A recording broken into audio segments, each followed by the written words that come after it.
Okay. All right. Sorry. Go. Shall we go? Yeah. Should I do the intro? You don't want to rewind or anything. No, just edit it out. All right, we'll go. Cool. All right.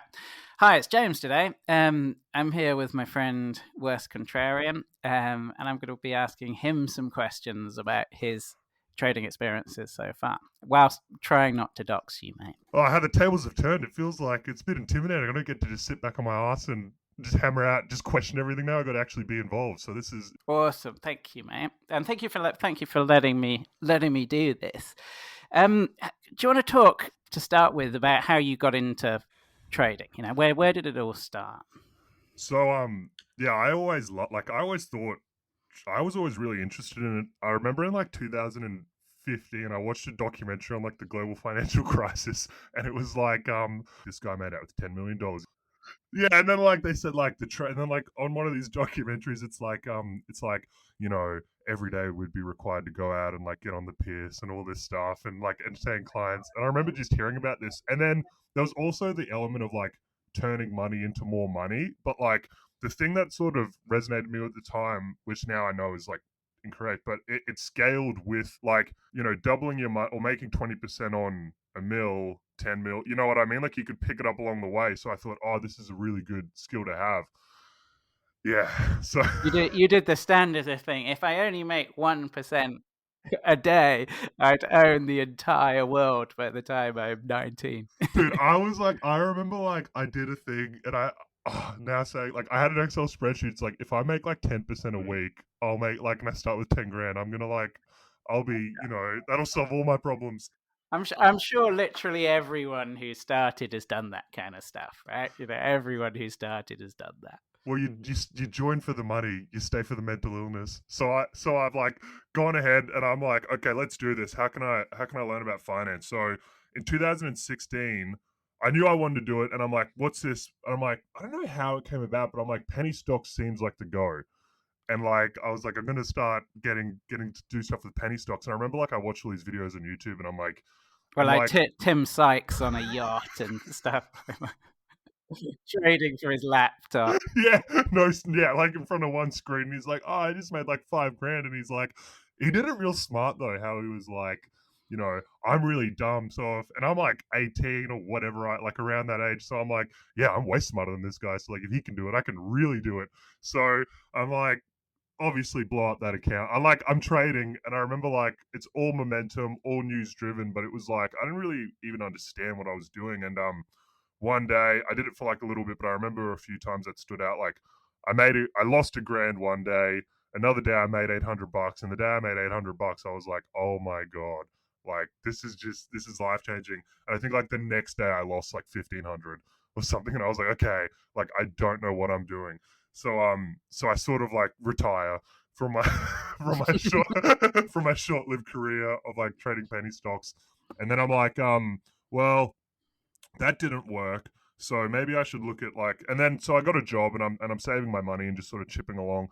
And then I came across this thing, and it was basically like momentum pairs trading. Well, that's what we'd call it now, but at the time it was like delta. It was like market neutral long short equities, right? Mm-hmm. And it was like predicated on macro forecasting, which I now know is a fool's errand. But it was like, you know, you'd go long.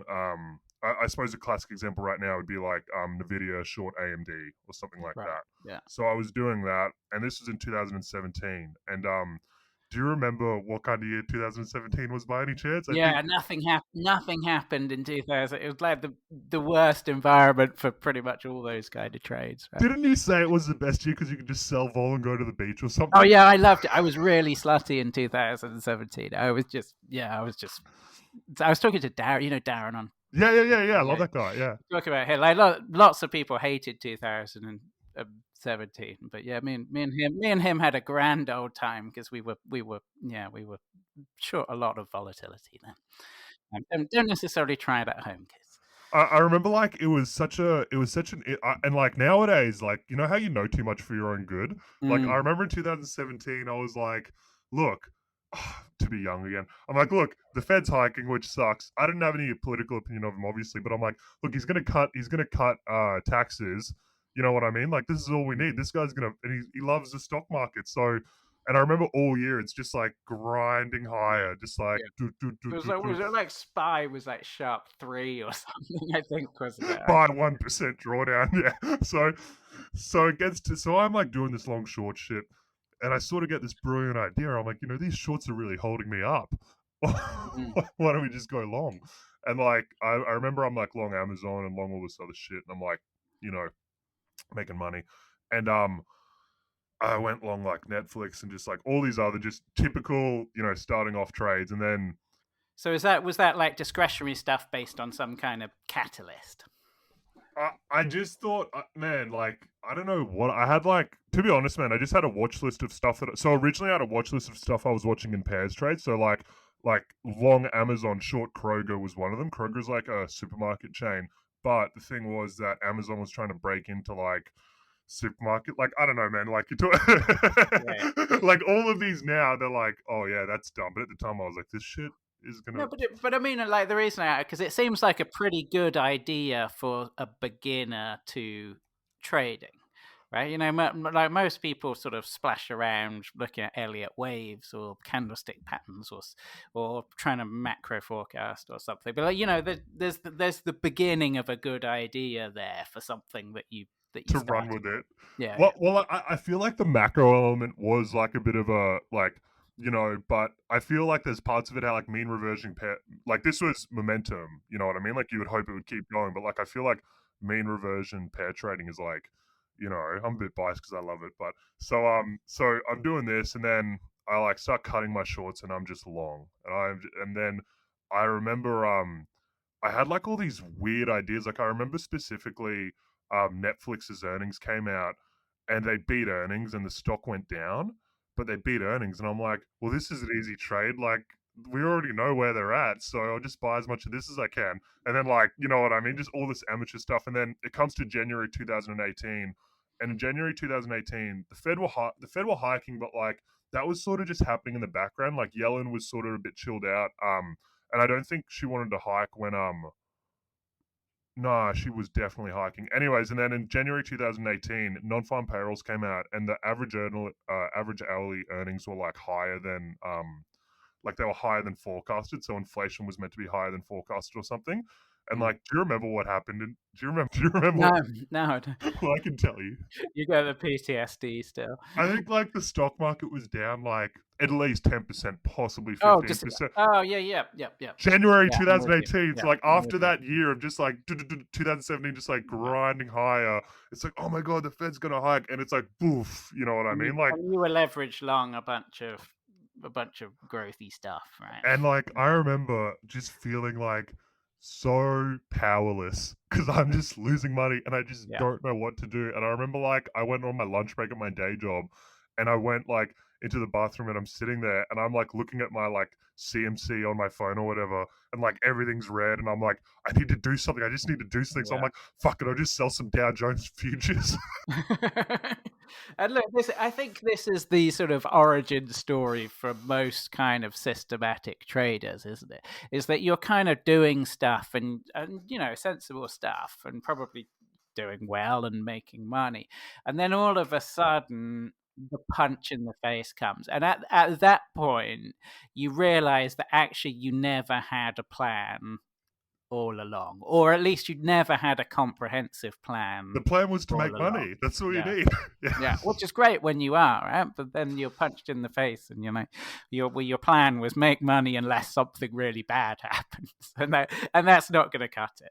And like I remember, there was one other funny like bullshit trading story. So I watched this thing on YouTube, and like you got to keep in mind as well, like when you're young and like I knew nothing. You know what I mean? Like I knew nothing, but I knew Yeah, just that like beta power, right? I knew someone knew something that it wasn't me. So like I would hear about different strategies, and I'd be like, this has legs. Like this makes sense. And I remember like I did this analysis on like the Euro USD, which like for those of you who don't know is like the most liquid asset pretty much in the world. Like so I'm like did this data analysis on it, and it was like every day of the year it was of like 2017 it was up more than it was down. So like I'm like, oh well, this is a sure thing, I'll just buy this. So I bought like I think like I bought like 100 grand with like 1 grand in my a CMC or like FX account or whatever. And then like this one, this was like such an emotional roller coaster. So it like goes up, and I like it say it went up 1% overnight, but I've only got $1,000 in the account, so I make like double my account. So I'm like, this is just too easy. And I remember like I woke up and like I'm living at home, so I'm like tell my mum like Yeah. So things are gonna change around here. So, yeah, I'm gonna treat you. so I'm doing this, and then I remember like again non-fun, but this is in 2017. So sorry, I'm jumping in between. But in 2017, I do this euro-dollar trade, and then it's like going up, and then non-farm payrolls comes out, and like I go from $2,000 in the money to like $500 out of the money, and I'm like, what's happened? You know what I mean? Like this is this is horrible, and then it sort of chops around, and then it goes negative 300 again, and I'm like, I'm out. And then it goes on to rally for the rest of the year. So let your account blow up, kids. No, I'm joking.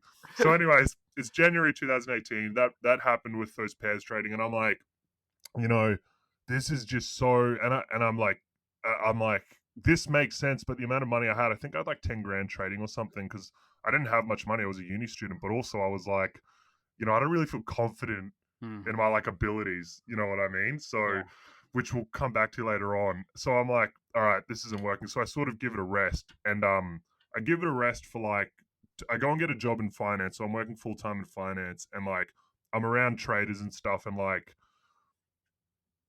they weren't really traders though. They were more like dealers. Like they didn't take proprietary positions, but they would manage risk, I guess. Yeah. And so I do that for a bit. And then in 2000 and then I realize I have no money. So I'm like, I have no money to trade with. So like, even if I have like 30 grand in an account and I double it, you know what I mean? I've only got, I know it's a lot of money. I know. But like, really, it's not, you know what I mean?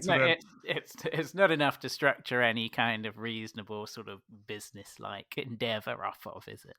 Or like, and the amount of time you put in, and this is sort of one thing I'll say, like, when you start trading, like, I don't know, James, maybe you could comment on this as well, but I feel very strongly like you should have an end game in mind. So like, if you start trading, you got an account with 10 grand or whatever, and you're doing momentum trading, I feel like you should be thinking like, I'm gonna get a track record and go to a prop trading firm, or I'm gonna get a track record and try to do something with that, or I have enough money. Whereas if the returns are good enough, I can put more in it, because I feel like a lot of people start trading, but they just think something will happen where they like make a bunch of money, and I feel like that time could be better spent elsewhere, sort of thing. Like they're just trading for the sake of trading, but they have no. Well, do you disagree with that, or? Yeah, I think certain people are lucky in the fact that they start doing the right thing at the right time, right? So people who got into if we're talking crypto, people who got into crypto early and really pushed the pedal to the metal on some of the kind of relative value trades or even MEV and things like that would have made a lot of money on a very small capital base. And, you could have done that easily without, you couldn't have done that easily. It takes a lot of skill and dedication to do that, but you could have grown a very small capital base into something that then can sustain you going forwards. But I think, in a more benign market environment, environments like that come along occasionally. They come along in various different places, but they're not there all the time. So in a more benign market environment, absolutely you need some kind of realistic plan based on, what is actually achievable, right? If your plan is, well, I'm going to make 50% every single year and compound my money, no, you're not. Right? You're just not. You're in for a very, very rude awakening. Yeah.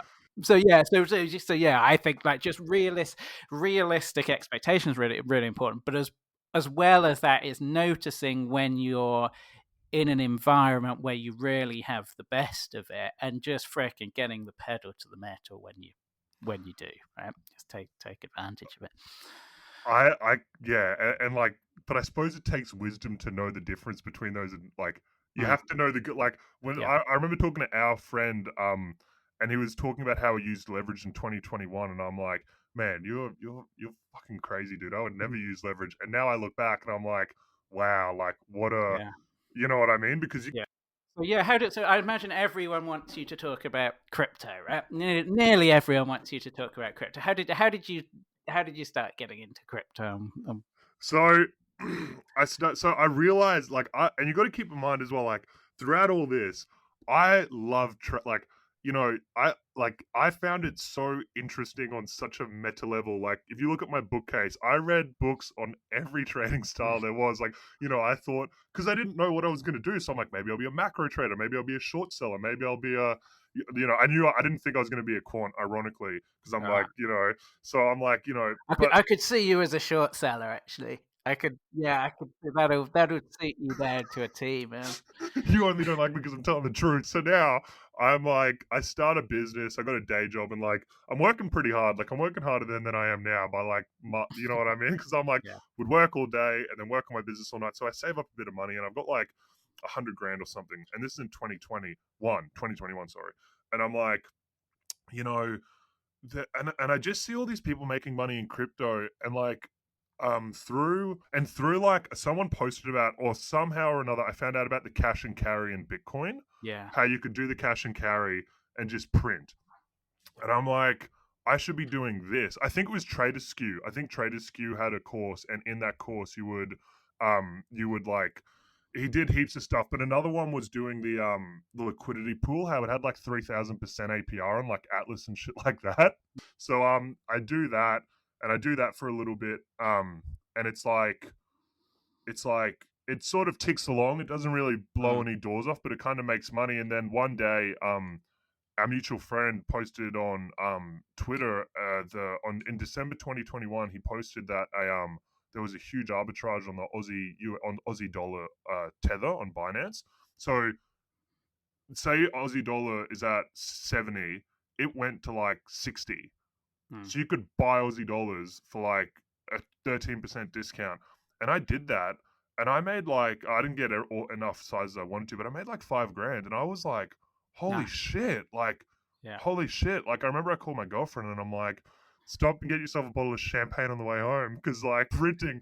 And So can I interrupt to just do a little bit of because I think there's a really important lesson in what you've done here, because you very quickly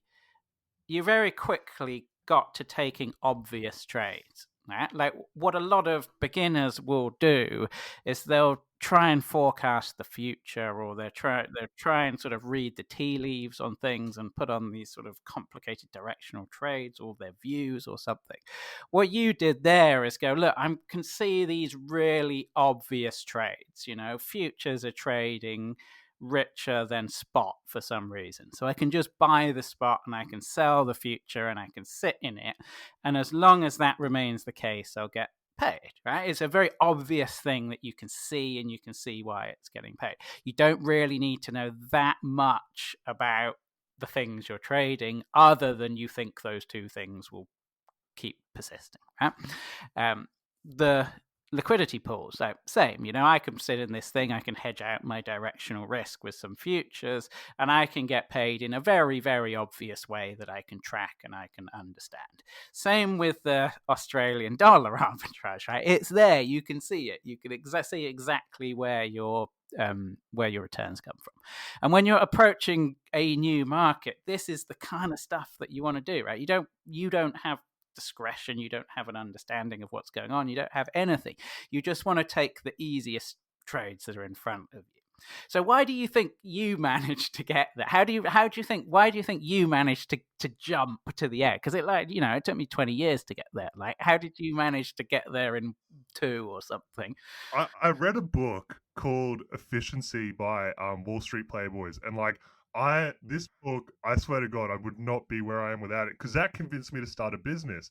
But in there, he said something along the lines of, if you're trading, you're probably wasting your time, because like it has such a low expected return. And I'm like, yeah, that makes so much sense. And then um and then when I looked at these trades with like the cash and carry, the other thing with trading as well is I knew that like, because my business was doing kind of well, I was like, if I spend an hour on trading a day and that makes $100, that just isn't worth it. And I could lose money. That's the other side of it too. Like you can actually, you can lose money trading. Like if you work on like, you know, working on a car or something, that's probably the only other thing where you could like stand to lose. So I was like, this trading's, it's too high risks kind of thing at this stage. But I still loved it, and I still like listen to all the podcasts and stuff. But and then I saw this, and I was like, the other thing as well is that it just made so much sense being able to bet big on it.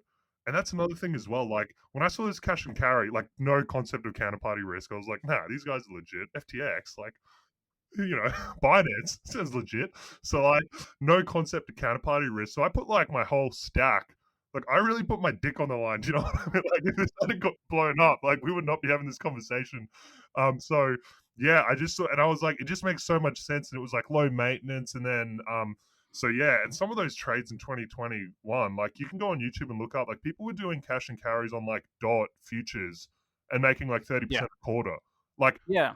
Oh, some of them were trading at absolutely stonking premiums on the perpetuals, especially if you were prepared to get your hands dirty and do the really really shitty stuff. Yeah, and I mean when I started trading crypto, I just did that, right? Because I'm a big believer that the most important thing you can do is give yourself the best chance of making money today. Right, so you go into a new market, you don't have any tools, you don't have any discretion, you don't have any intuition, you barely know what numbers to press. But well, suck it up, right? Don't go on a 3-month learning project. Like today, how can you make money today? And I did that by putting on those simple basis trades. I could work out roughly how to buy spot and sell perpetuals, and then you kind of go from there. and the other thing as well is like it's like I know this sounds so wanky, like LinkedIn post, like warning, but it's like success leaves clues. So you do this cash and carry and you make money. It's like, well, hold on. If this makes money, surely there's a relative, there's a, you know what I mean? There's something in this vicinity. And then like you do that with Bitcoin, and then AVAX is trading at a huge premium. So then it's like, oh well, hold on, maybe maybe there's something here, and before you know it, you're just knees deep in like profitable trades. So like, and the other thing as well is like, I feel like people aren't realistic with their returns, because they think like if I do discretionary, there's no limit on how much money I can make or something. Like I don't know, but I just think that they might think that. Whereas like, oh, what? Only 30% a year? Like fuck that. That's like, you know what I mean? I won't bother with that. I can make 100% a year, but it's like. Meanwhile, the crash buy guys are just absolutely drooling at the prospect of 30% a year, So from those trades, did you then sort of move on to going, I'm maybe putting words in your mouth here, but you go, hey, look, if I took a bit more risk here, maybe I could find some things that look a bit like this. So our friend posted that AUD USDT arb, and I was like, and something just clicked in my mind, because I was just like, and this is what I mean, it's such a blessing being a beginner. Like I still am a beginner, obviously, but like really beginner. And I was like, there must be more of this elsewhere. Like there just has to be more. And so I went on this like quest to like search all over crypto. And the other thing about crypto then was there was so much flows, and like, like there was just so much flow going into stuff every single day. It was like it was just so, I mean, I know it's only like 2 years ago or whatever, but it was just so different. And like, so money was going into things every day. So for example, I'm searching all around, and I'm like, I know there's other arbitrages out there. I just don't know where they are, but I just have to find them. And I couldn't code. Like I couldn't code. I was doing all this by hand. So I'm searching, and then I go into Terra Luna. So like I go on Terra Luna, and I'm on there, and I want to explain this, because like people always ask me all the time, like, how did you get? And this is how. So I go into Terra Luna, and there was a thing called Anchor, and Anchor was, it wasn't a Ponzi, but it was a fraud. Okay, so it was somewhere in between. So basically, you would deposit UST. So that was like it was like Terra dollars equivalent. Yeah, it was an algorithmic stable coin, right? So yeah, trusted. Yeah, exactly. Trustless money. So you would deposit. So you would deposit that, or you would deposit Luna, and then you could borrow against it, and you got paid on the collateral. So it was like a great reward. And then so there was another thing you could give. You could post as collateral and borrow against, and like you could really leverage this up, right? And you get paid on it, was Beth. And Beth was bonded Ethereum. So this is like where it gets weird. So like this bonded Ethereum, you would have to zap in from ERC20 from Lido or something, and then like and all this shit. But the thing was, this Beth routinely got out of line with Ethereum. Mm-hmm. So like I've seen this and I just can't believe like I'm just like this is insane. And I'm like it got out of line many times. So like my the way I would trade was, and keep in mind I was like back then I was real hungry. So like I would trade a 5 grand clip and make $50. But I would do this like 10 times a day. So And I would you just be sat there doing the whole round trip, like click, click, no, click. no, bro. I was, Yeah. dude. I would like, I had spreadsheets. Like, it wasn't that complex, but I would be like, okay, what, like, how much capital have I got? Because I wouldn't fucking do it once. I would load the boat. Because I don't know if you Yeah. remember, gas was like 400. Oh Gas, god, yeah. yeah. So it was kind of like, it was. So I would have to fill up on inventory, but I'd have to hedge the risk. So I would be like, dude, it was such a great like first trade because it was just so hard to fuck up in a sense. But like, so I would try to make $50 off each thing. So I'd try to fill the boat and leave collateral in FTX to hedge it. Okay, so I Yeah. would be doing this over and over and over again, and like, and then this trade prints, and it like goes on, and like, yeah, I mean, I think in the second month, I think it made 50 grand because Yeah. like Ethereum dropped. So I was like, I was doing the reverse arb. So I would like send Ethereum to ERC20, bond it, send it in, but then I would sell it, and I would sell it at a premium. So because there was Right. no one to Yeah. sell Beth, so Yeah. I would sell it at a premium, but then it would go way under. So I'd be like buying it back. I remember one day I made 5 grand. And like I know these aren't like but like at the time I am like Yeah, this is good, and this is, but this is grunt work, right? Like you must be in front of the screen like just all of the time doing this stuff. I remember my girlfriend's like, we should hang out, and I'm like making like real money to me at the time. Still is actually. Fuck you guys, this is money, anyways. And Yeah, I'm this like, is money. Yeah, and I like to my girlfriend like, why are you trying to steal from me? Because if I'm not in front of these screens, like this is real money that like could like really set us up. So I'm like, why are you trying to steal from us? So like from our future. So this okay, is it's good that you stayed level-headed, then, mate. well, okay, so this keeps going on, and then there's like all these other like derivatives of these trades. So like there was another one called but like there would be parameters how if it got like outside a 2% band, it would get snapped up and all this shit. Mm. And then so there was all these other derivatives. So you could do like wrapped AVAX, wrapped Steth, Steth outright. I think there was another one, Bluna. So there was all these other trades that were like just disgustingly good. And then so now you've sort of moved up the risk curve, and you've also moved into more higher effort trades. Like you start by putting on some nice short basis trades and things, doing some farming and hedging once a day or whatever it is you would do. Now you're in front of the screen. You're like sort of Wired Wojak going around doing all of these sort of highly idiosyncratic arbs and stuff. 16 hours a day, like, and that's Yeah. not a hyperbole, like in front of the screen. So yeah, I took it. It was like a job. Yeah. And so so you're not that active now, are you? So where this goes to is like, so this so it does well, and like the thing is, it was manual. Like I couldn't code. I only just learned Python last year, so like everything was manual. Click, click, click. So anyways, I'm doing this, and this is sort of puttering along, and it comes to a stage where like I have, things are going kind of well, and I'm like, and I'm sort of looking at, and just for example, why I got so paranoid about being away from the screens was like um, one day I am I'm in front of the screens and I'm watching it, and something happens, and I've thought about this long and hard. I think someone was wrench attacked. Like I think something happened, Yeah. and basically Steth went from say 1 to 1 or whatever it was, like at fair, it was at fair value, and it goes like 10-20% under, and I make in one day like 36 grand doing this manual arb, and I finished this, and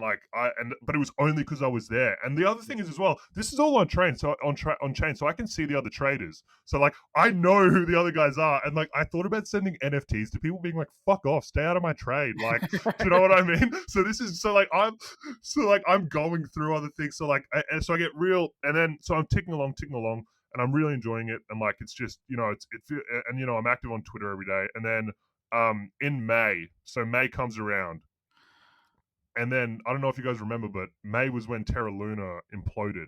Yeah. So like I'm doing this trade, and then long story short, that week I get carpal tunnel, but I like because of like clicking, it's all manual, and I like run up this account and like I'll do it like the subset of trades that were in that week were Yeah. insane. Like there was a high level trade, but then there was like the sub level trade. So like So the you're doing U the basic Terra Luna ARB, were you? yeah, Yeah. but on top of that, there were all these other trades. Like so, like for example, you could do the Blunar Arb. So the Blunar Arb Oh, was yeah. like that got to like 30% discount, so you could snap that up at the start of the week, and then you could buy liquidations. You could, and then later on in the week, they start minting unlimited US Lunar or something. So like there were, I know, like if you go on Twitter, people made like over $10 million on this. Obviously, I wasn't one of them, obviously, but like people made like fortunes on this, and like so Yeah. that went on, and then that sort of put an end to my like and then once that ended, that was pretty much like crypto was like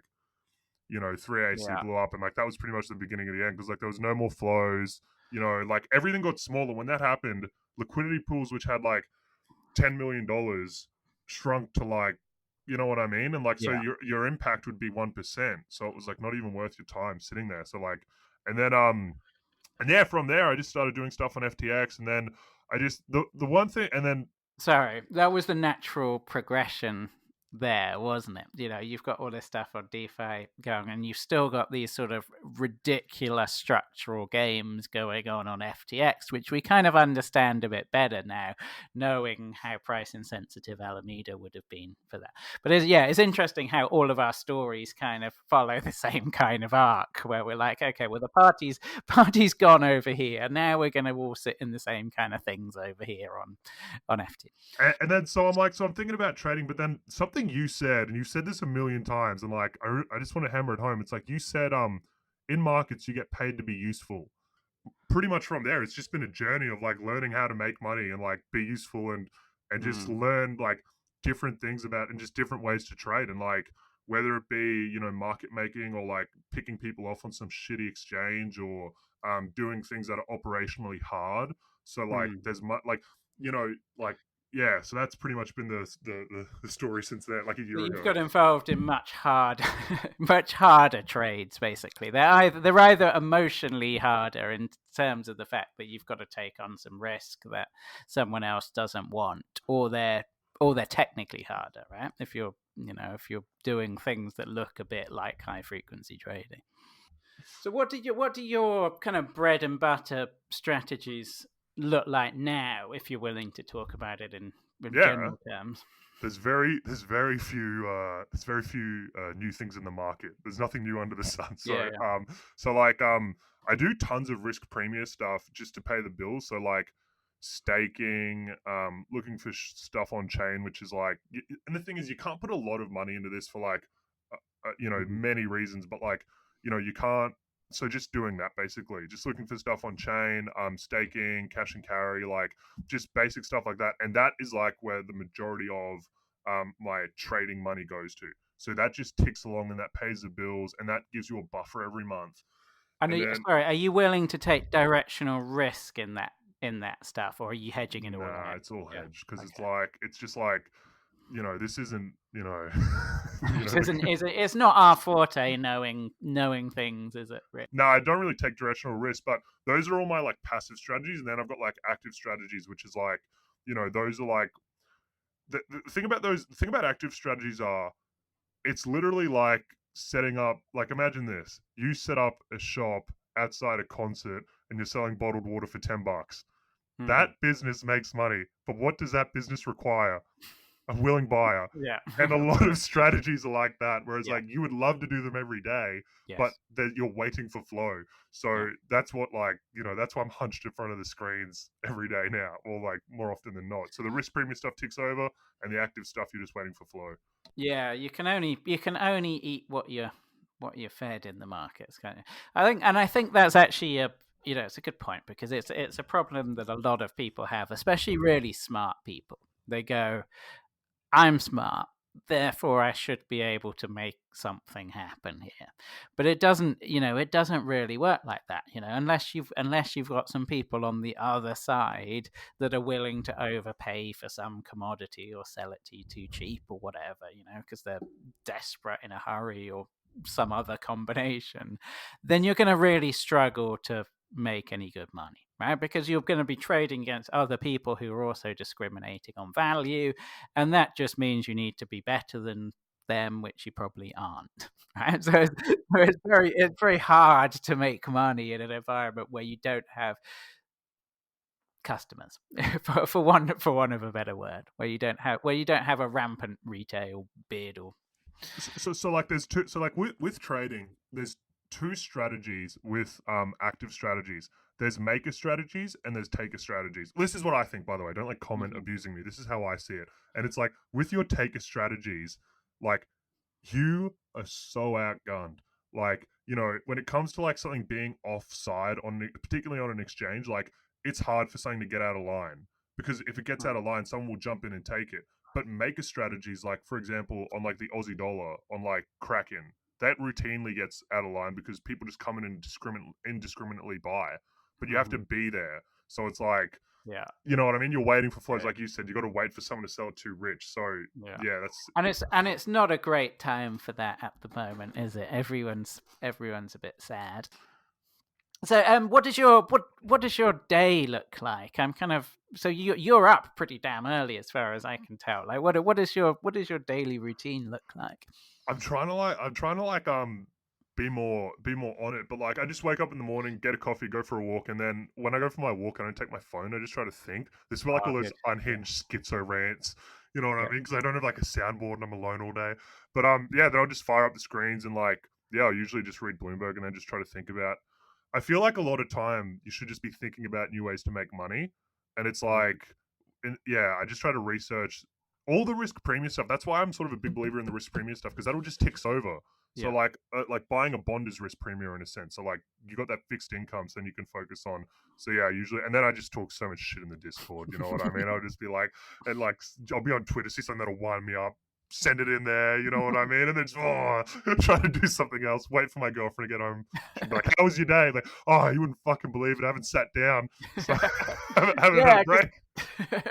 The reason I ask is because you seem to get ideas from a wide range of different players. So if I think about my trade, or at least when I was trading crypto, okay, like nearly everything that I did sat within some quantifiable systematic idea, right? I'd have some idea about some funding effect, right? And then I'd go and look for trades around that, or I'd have some idea about squeeze environments, and I'd go and look for trades like that. And very occasionally, I would get some sort of idiosyncratic idea. I'd be aware of Luna or something like that, and I'd kind of jump on that. But like, to me, it seems like you spread your search a bit wider than I did. Like, in that you're reading TikToks and YouTubes and talking to, and you're. Is that fair? Is that? I feel like the idiosyncratic stuff is like where you can print, because like you've been doing this for like, you know way more than me about that stuff, and like anything like, yeah, I definitely agree. The weirder the more obscene it sounds, the better it is. Like for example, like did you know that you can buy crypto, you can buy a Bitcoin 2% lower in Colombia right now?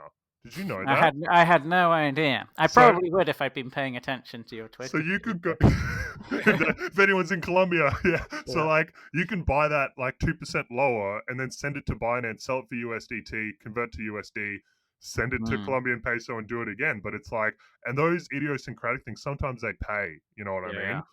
But more often than not. But you're so are you looking for these kind of ideas every day? Are you? If I'm making money, no. And I like if I'm doing well in a strategy, I'll be like, look, because I'll be like, this is working, and like so many times people start making money and then try to branch off, but it's like, no, just fucking focus on this, like just do this for now, and then later on, you know what I mean, you can branch off, like once the juice isn't worth the squeeze anymore, but for now, this is what you need to do. So like if I've got something that's working, I won't, but yeah, I'll always be like, Just looking for weird shit. Yeah, like I've watched YouTube videos in like other languages. Like I'm yeah, because subscribed. you've sent me stuff of like there's some guy on YouTube. He's sort of noticed something in the market, and like he doesn't realize how valuable this thing that he's randomly sharing on YouTube. Like I made tons of money from some YouTube video that you sent me. The guy's just sort of he wants to build his audience or something. He has no idea of the value of the information he's just shared. Dude, God bless him though. I love that guy. I hope he's been posting since like 2017. I hope he's like fucking rich ass. Like I hope he's made it. But yeah, there's heaps of stuff like that, and like searching on Twitter, it's like the thing is, it's like Ewan says, like Ewan Sinclair, like you get paid like. The harder it is, the weirder it is. You know what I mean? The more likely you are to get paid for it. So it's like that's why if you do weird shit, you get I think you get compensated. So that's sort of, and you only need one to work as well. That's the other thing with trading. Like if you find one good trade, like one trade can make like, you know what I mean? You can print. Yeah. So yeah. And don't be too scared of things that aren't really edges. Right? Manage your risk, but a bad trade isn't. It's unlikely to be a really bad trade by accident. It's as unlikely as it would be as you sort of randomly come across a really good trade. So like, let me ask. Someone left this question in Twitter, and I want to see what you think about this because I know, but I'm just interested to hear it. Then, do you think trading psychology is useful? Not really. No, not in any sort of like. So to trade effectively, we've got to find someone that's willing to trade at us at a bad price, right? Like, well, at least a price that's bad for them and a price that's good for us. That really has absolutely nothing to do with me whatsoever, right? It's just not about me, right? I have to find other people who are desperate. I have to find other people who are forced. I have to find other people who are idiotic. Like, none of like my preferences around risk tolerance, my preferences around trading style, none of these things matter about at all. My unrealized P&L is all irrelevant. The only thing that matters is I can, through data analysis, intuition, and whatever, identify times when other people are prepared to trade at bad prices and take the other side of them. So I think when we come to edge, no, absolutely not. Like, psychology is not really part of that process at all. But I think you can screw yourself up, right? I think you can certainly screw yourself up by chasing losses. You can certainly screw things up by getting angry, and sort of trying to trade your way out of problems or things like that.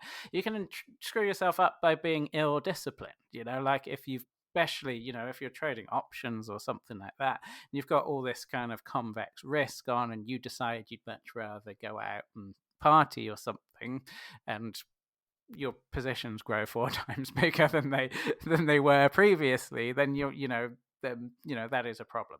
But absolutely not a value add. It's not an edge, right? It is just a way to mess up. Is that roughly how you would think about it as well, mate?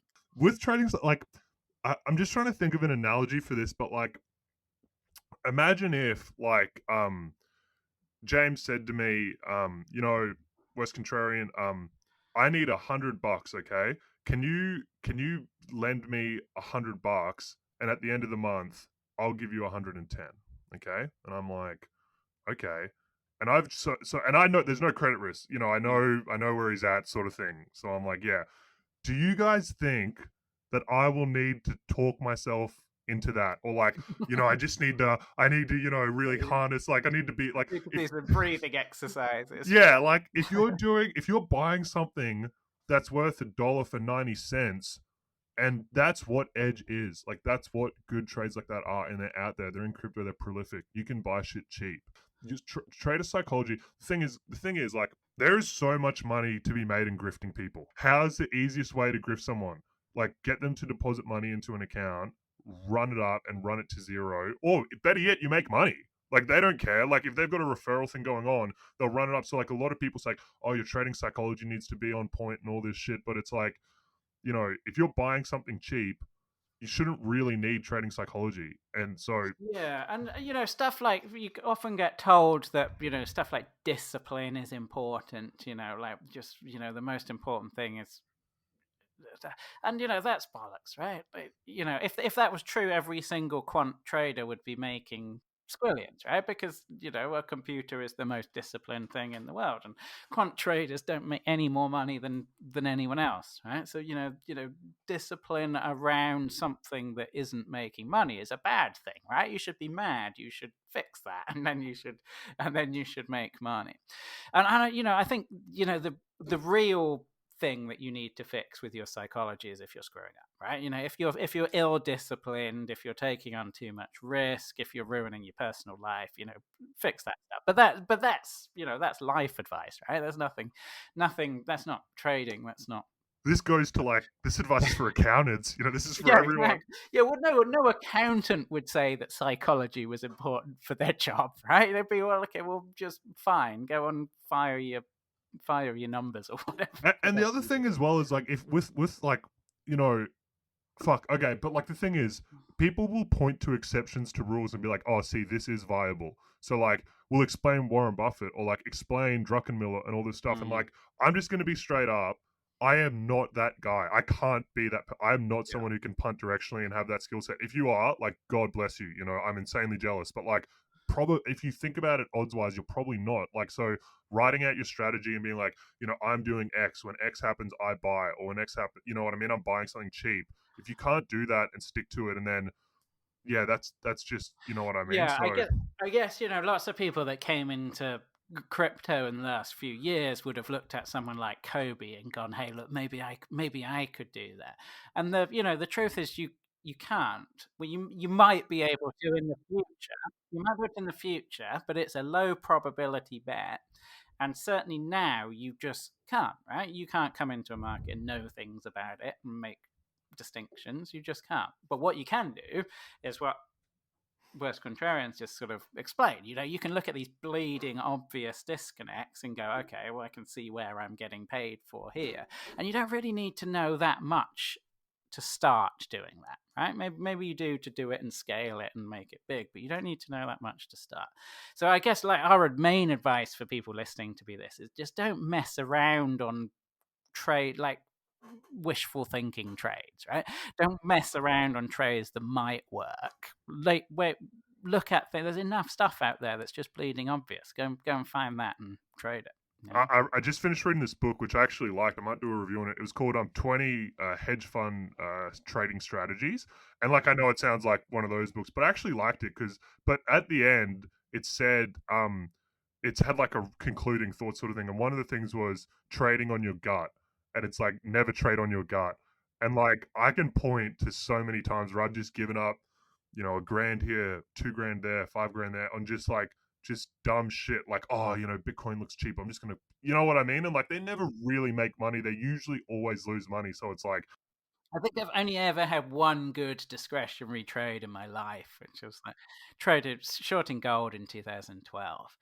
Um, yeah, I sort of I rode that out for most of the move, which was my one good discretionary trade, but especially in crypto, when I just decided to have some view and punt on it.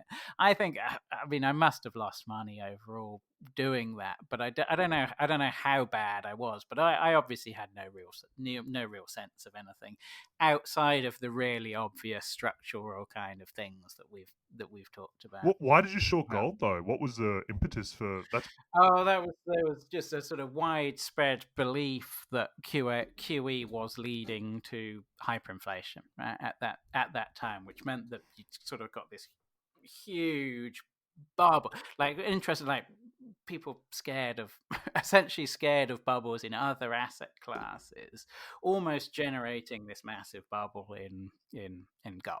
And you work through it and you realize that QE might be a lot of things, but it's highly unlikely to be hyperinflationary in that environment.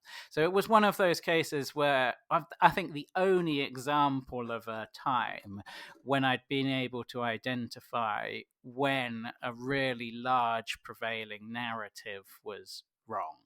Right? So we go and look at it and go, no, actually, I'm pretty sure that this narrative is wrong.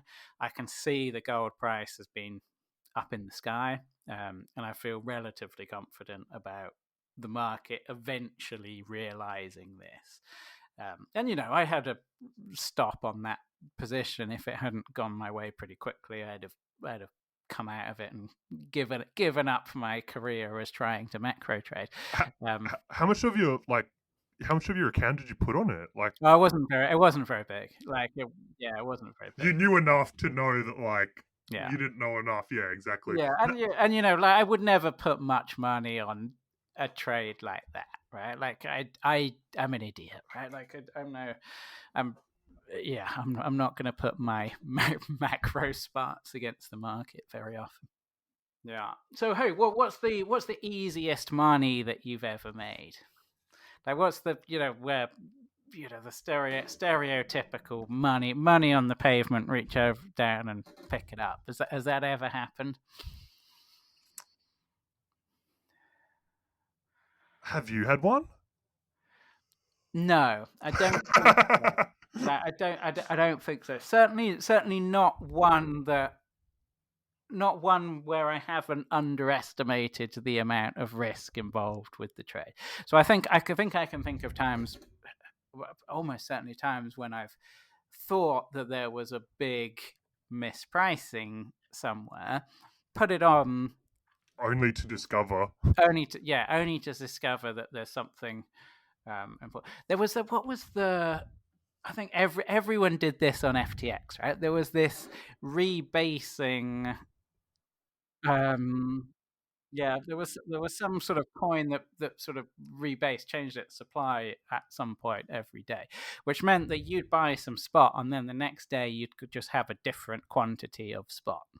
And everyone would look at this and see that the perpetual future trading at a huge discount or premium to spot, and try and do that arbitrage, and then realize that actually they misunderstood the dynamics of the thing, and the arbitrage wasn't there because you just bought 100, sold off spot, sold 100 of future, and then when it turns time to take the trade off, you've only got 90 spot and you've still got this 100 and it's down or something. Like, it's like going the opposite way.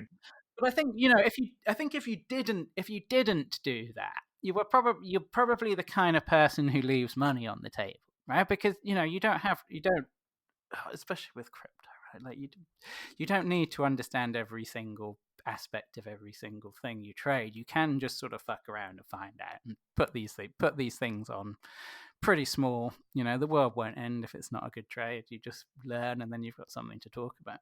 Do you know who crushed it on that? That dude from Mango Markets, Avi. Oh, Avi, yeah, he printed on that. Yeah, he worked out you could borrow against it. Yeah, he printed on that. So god damn it. Is he in jail at the moment? He just got out, and I reckon he's gone after the Curve founder. Do you think so? Yeah, definitely. Hey, here's a question that came in from avid listeners. He goes, I'm currently learning to be a quant, and he keeps hearing people say alpha. What does alpha mean to you?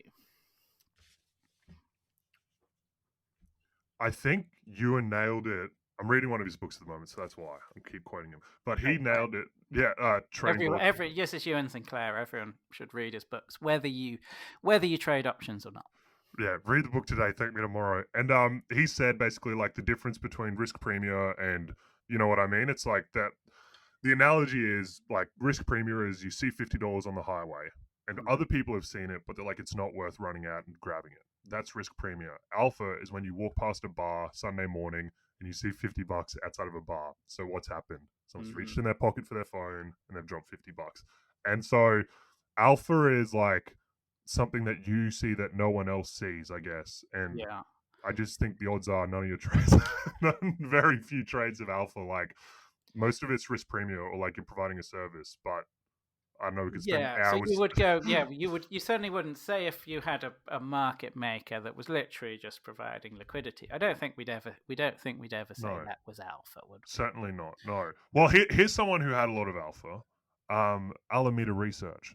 So when you can see, Yes, yeah, when you yeah, can hunt your counterparties, that's alpha. yeah. Like, And yet yeah, they managed to lose billions of dollars. I'd say alpha as well. Like alpha could be like a lawyer in helping you like get money out of a country for an arb. Alpha Mm, is like in a cross exchange fiat arb. Like alpha is weird yeah. like that, but there's very like yeah, there's not a lot of alpha. There's not Yeah, enough to go around. I don't like the term, right? I know it sort of it yeah, it comes out of the coefficient of a regression against the index, right?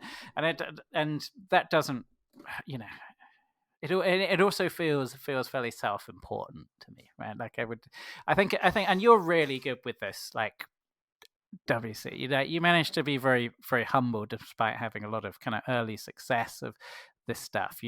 I don't see you ever doing any victory laps or talking about stuff. And you know you gotta the moment you start being impressed with yourself in trading, you know it's a slippery slope because we're all just chancing the arm, right? We're all just rolling the dice, hoping not to be punched in the face. And just one thing on that, and you know, you see a lot of discretionary guys talk about alpha, but like I feel like a lot of that alpha can be boiled down. Like, so for example, like someone's a value investor and they're like, yeah, I've got alpha because I'm buying things cheap. Mm, That's risk premium. You're doing mean reversion. yeah. That's not alpha. Like you're buying something cheap. That's not alpha. We all know that. Do you know what I mean? Alpha, like so, yeah. So just whenever you hear someone say it, you're probably being Yeah, I much prefer to talk about edge, right? Like in the sort of in the kind of gambler sense of if I have something that I do, and I keep doing it, I expect to make money over the long run. There's going to be variance, so that is not going to make money all the time. But if I keep doing enough things that look like this, I'm going to make money over the long run. And to me, I don't really care why. Right? Like, I don't really care if that's because I'm taking on some risk. I don't care if it's because I've outthought someone. It's almost certainly not, right? Like, I don't know if it's ever been that. It might be a good example is market access, right? Like, I talked in the one that we did, where you were interviewing me, about a trade that I did in equity futures, right? Whereas trading equity futures, we're basically spreading them, right? Going, hey, look, these two equity futures, these two indexes are roughly the same, right? So if they get out of whack, they're more likely than average to come back in again. And we were doing this trade over fairly liquid instruments back in this was sort of early sort of mid 2000 mid late 2000s, and it was doing all right. But where we really managed to do well was when my mate managed to hustle us into markets that we wouldn't have easily been able to access.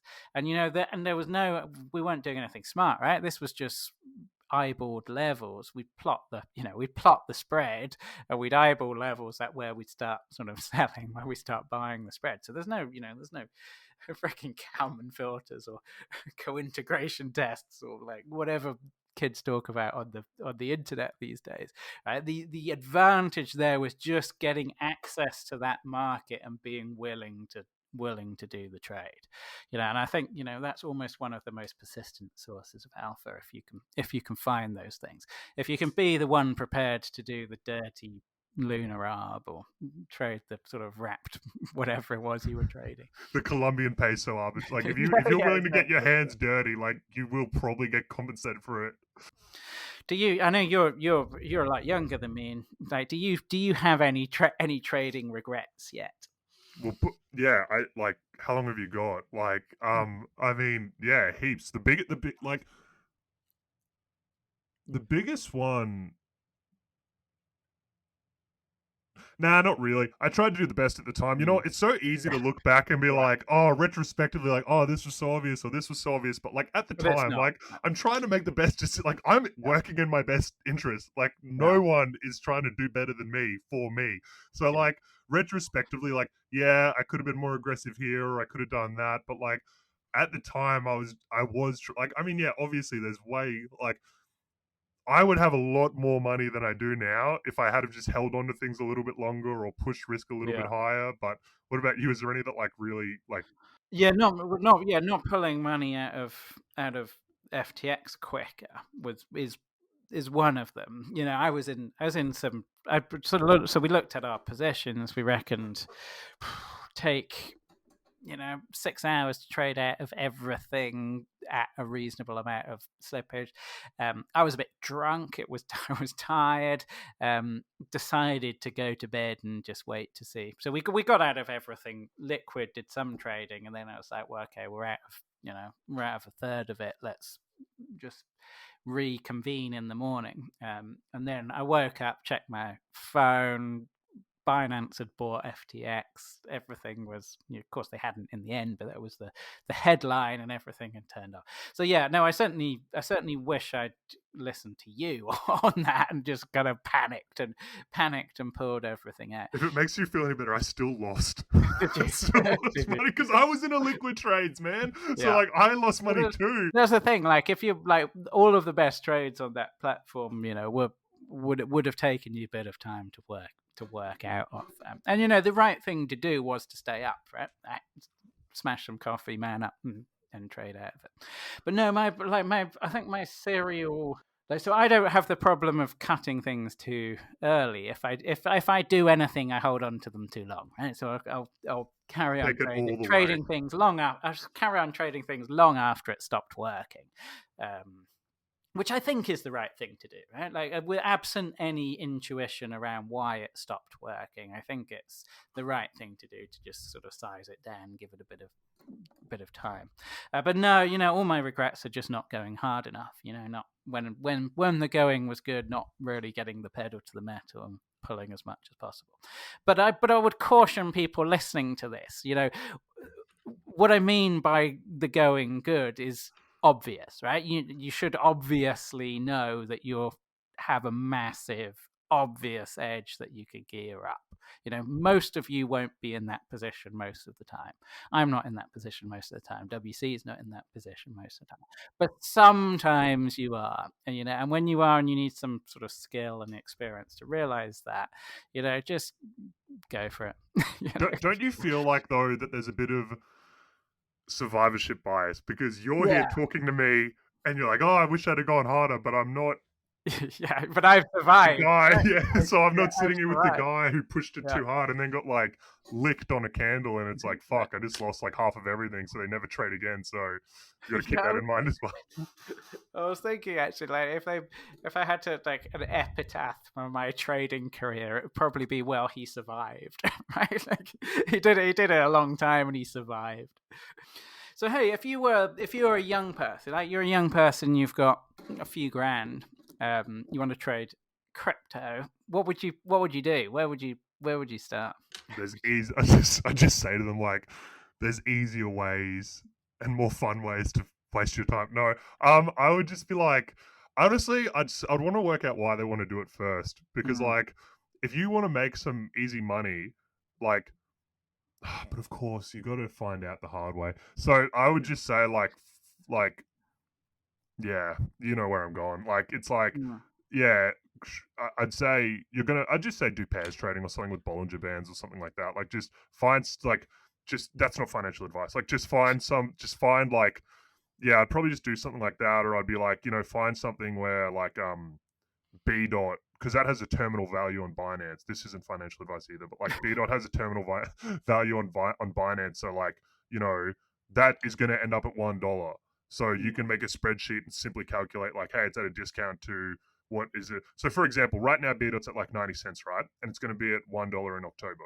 So that works out to be roughly 30% annualized or something. So if that goes down to 80 cents, you should probably be buying it. So maybe you should be making markets on that or something. But then, so I don't know. That's like something, I would just look for something really easy. Look for something obvious. Like yeah. Another good thing, like Liquidity Goblin just put up this site, is it Bybit Premiums or something like that? So there you can sort of look to see where things are trading at, where futures contracts and things are trading at a premium or discount to their spot price. That's a good starting point to looking for sensible trades, right? If you found a thing and you're looking at it and you go, hey, look, this perpetual future is trading at a heavy discount to where its spot price is, and you go, well, then you go, well, why is that, right? Is there some heavy supply due to something that's happening on chain or something like that? So that kind of play, like those kind of trades, I think, are where I'd start. What I definitely wouldn't do as a young person trying to work out how to trade is just randomly sit in front of screens or randomly read news with no plan, hoping that I'd sort of assimilate enough discretionary knowledge to make good ideas, because you just won't, right? You're not going to turn into Kobe overnight. It's just not So, going to happen. so if someone came to you and they said like, "Hey, I'm 18, I want to become a professional trader," what and they wanted to, and so that's a little bit different to what I've done in that respect. So, what would you say to them? Like, this could be like a good get a job, right? But what would you say? What should they study? What you know what I mean? Like, how would you say study computer science or economics, or what would you say to them? Definitely not economics. I think you got to be able to code, right? Like everyone needs to be able to code these days. Everyone needs to be able to do basic data analysis. Like if we're on Twitter and you see these macro guys that are, they've shared a chart of two unstationary series, and they say they're related in some kind of way. That is not data analysis, right? That you will just find whatever pattern that you want to find in the world doing that kind of stuff. So you've got to learn how to collect data, align it, run regressions, just do real simple exploratory data analysis, because it's very, very hard to get enough intuition from your own trades. Like, one trade's meaningless, right? Like you need hundreds, thousands, tens of thousands of observations, and you can do that with data analysis. It takes you a very long time to do that with your own trades. So data analysis, being able to code, getting your hands dirty. You don't know anything, but just start trading something anyway. Right? Whilst you're upskilling on something, just start trading on anything. Think of it as tuition money. You're probably going to lose all that money, but you're going to learn a ton. So that thing we talked about, where whatever your most important thing above everything else is today, give yourself the best chance of making money today. So do that trade. You might not be very good, but try, right? Given your skills, given your technical setup, given everything, just do your best to make money. And then I think ideally you really want to find people that know how to trade and learn from them. If you can intern somewhere, if you can, talk to a friend that does it, because you're gonna get it much slower if you try and do it by yourself. And I feel like as well, just on trying to learn to trade, like if you will become very skeptical and jaded, and if not, you're just not going to make it. So don't worry about it. But if you when you do, you'll realize what this part. It's like, when someone is telling you something about trading, just think why. Like, why are they telling me this? Do you know what I mean? And like, if what they're telling you if you've just started trading, okay, and someone tells you something about trading, and you're like, that completely makes sense to me. Like, of course you can punt on the direction of something or something like that, or if it's sort of blowing smoke up your ass, odds are they're trying to fuck you in some way or another. And like, I just see it all the time on Twitter, and it's like just think like, why if this guy's rich, why would he do this? Why would he, if this guy's worth like 8 figures, why would he be doing this? Do you know what I mean? Like, just think for a second. So yeah, I think some of it is naive as well, isn't it? Like there's young guys on Twitter, and presumably young women, but we don't hear from them so much, that have just learned something, right? They've learned some new statistical technique or something, and they assume it's valuable and worth sharing with people, and they put it out on Twitter. But if you're spending your time messing around at the edges of the latest statistical inference techniques instead of just doing what WC says and finding two coins that are the same and trading reversion on them with a Bollinger Band or something, you're absolutely prioritizing the wrong thing, right? You just need to get stuck in try and make money today. Don't sort of fall, don't follow the siren over there of the latest sort of statistical technique or whatever. Because if it made money, someone's doing it more than you, so there's no point. Well, yeah, I mean, and things good things that, like, I like edges that I can trade with a potato and still make money. Right? Like if it requires some complicated maths in order to do it, I'm going to be a lot less interested in trading it than if I've got some bleeding obvious thing that I could trade by hand, or I could trade with a Python script running out of a Jupyter cell or whatever it is. Right? And that ties into like the whole margin of safety, because like it's like you can fuck up and still make money. Yeah, and that's really important to me.